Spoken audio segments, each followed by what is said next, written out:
कथा कहानियाँ चैनल में आप सभी का स्वागत है। नर्मदा पुराण का 9वां अध्याय इस प्रकार है। श्री मार्कंडेय जी बोले, ही धर्मराज ध्यान से सुनो।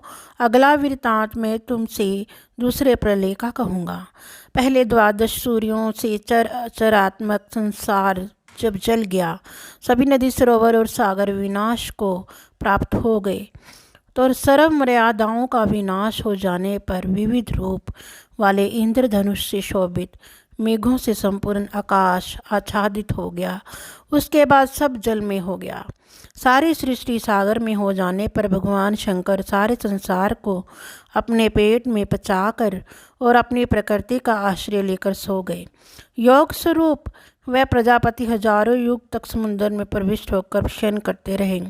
वहाँ अनेक बिस्तरों से युक्त निर्मल चमकीले शयन कक्ष में शयन कर रहे उन सप्तनीक महादेव शंकर को भृगु शौनकादिक ब्रह्मलोक निवासी ऋषियों ने भी देखा।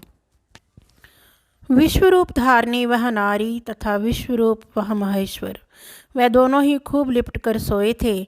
उन अब वे विनाशी प्रकृति व पुरुष को मैंने भी देखा। तत्पश्चात उन देव के चरणों के समीप पद्म लक्षणों से लक्षित सुंदर कटिभाग वाली उन देव के चरणों को दबाती हुई उस सुंदरी कन्या को भी मैंने देखा। सुंदर निर्मल वस्त्र से आच्छादित नाग रूपी यज्ञोपवीत धारण किए हुए सब आभूषणों से भूषित कमल नयनी श्यामा प्रायः 16 वर्षीय कन्या को मैंने देखा। इस प्रकार सहस्र युक्त सुंदर विदुषी व नर्मदा सोई अपने मानस पुत्र भृगु आदि के साथ अविनाशी शंकर की स्तुति कर रही थी। हे राजन, तब अत्यंत भक्ति से वह स्थित श्री शंकर जी के ईश वंदना विषयक मंत्रों से स्तुति कर रही 4 वेदों समुद्र में लुप्त हो गए। वेदों के लुप्त होने पर अज्ञान अंधकार से युक्त भगवान ब्रह्मा सोए हुए भगवान शंकर को जगाते हुए उपस्थित हुए। ब्रह्मा ने कहा, सबके पाप ताप करने वाले हर पीले नेत्रों वाले पिंगाक्ष महेश, उठो। मुझे दिव्य ज्ञान के रूप में प्राप्त वेद राशि जिससे मैं सृष्टि के कार्य पूर्ण करता हूँ वह लुप्त हो गया है। अतः उन्हें प्राप्त करने के लिए मैं आपकी स्तुति कर रहा हूँ। दिव्य चरात्मक संपूर्ण संसार लौकिक अलौकिक सब वेदों में व्याप्त है। वेद ज्ञान से ही मैं अतीत और वर्तमान के पदार्थों का स्मरण कर उनकी सृष्टि करता हूँ। वेदों के बिना मेरी गति और ज्ञान शक्ति उत्साह सभी नष्ट हो गया है। हे देव देवेश, उसके बिना मेरी स्मरण शक्ति निश्चय ही लुप्त सी हो गई है।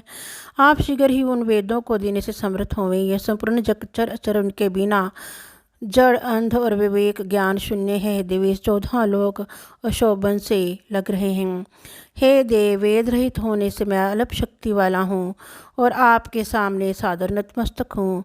वेदों से ही ये सारा संसार उत्पन्न है। स्थायी एवं अंधकार दूर हो जाता है।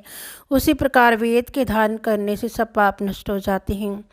वेद में प्रतिपादित सनातन ब्रह्म तत्व जो परम सूक्ष्म और कठिनता से जानने योग्य है, वह हृदय में स्थित है। उसको भी मैं वेदों से ही जानता हूँ।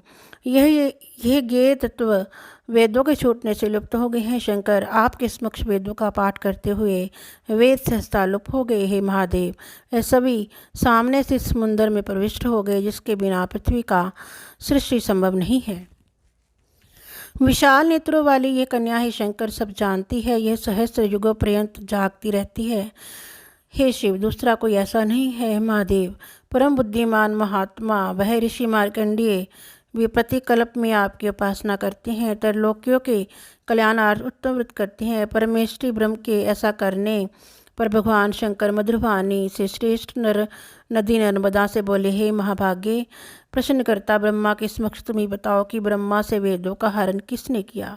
रुद्र के ऐसा कहने पर वह मृगनयनी बोली, हे महेश्वर, आपके सो जाने पर वेदों का जाप करते हुए ब्रह्मा को आपका व्यवधान पाकर इस भयंकर समुद्र में पूर्व कल्प के उत्पन्न देवों से भी दुर्जय श्री संपन्न आप द्वारा प्रथम प्रगट सुरासुरों में परम पराक्रमी मधुकैटभ देते वायु में सूक्ष्म शरीर होकर वेदों को हरण कर महासमुद्र में गए हैं।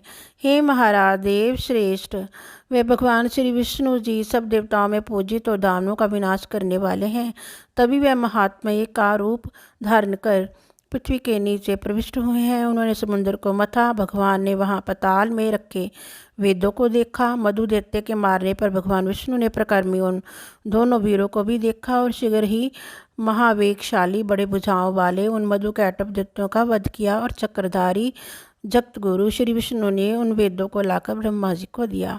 तदंतर भगवान विष्णु से वेदों को पाकर ब्रह्मा जी प्रसन्न हो पुनः चराचर रूप संपूर्ण जगत की उत्पत्ति किए। तब वे सब जीवों को पवित्र करने वाली श्री शंकर जी की सेविका पुण्य नदी नर्मदा पूर्ववत जल के रूप में बहने लगी। उस नर्मदा के तट पर देवता ऋषि तपोधन महात्मा प्रसन्न चित्त से भगवान शंकर का पूजन करने लगे। भगवान शंकर की एक मूर्ति त्रिगुणात्मक होकर ब्रह्मा विष्णु शिव के रूप में अन्य कारण भाव को प्राप्त होकर सृष्टि स्थिति और प्रलय करती है। एक होकर भी गंगा नर्मदा सरस्वती रूप से तीन भेद वाली हो गई हैं। सब पापों को नष्ट करने वाली गंगा तो वैष्णवी श्री विष्णु की मूर्ति है। रुद्र के शरीर से उत्पन्न श्री नर्मदा भी सब पापों को विनष्ट करती है। और तीनों लोकों में प्रसिद्ध दिव्य रूप वाली कामना मात्र से यथेच गमन करने वाली देवी ब्रह्म शक्ति संपन्न सरस्वती की मूर्ति वाणी की विभूति के लिए स्थित हुई है। भगवती नर्मदा कोई शिव शक्ति स्वरूप दिव्य रूपवती यथेच गति वाली देवी है। ये सर्वत्र सुरों द्वारा पूजित है।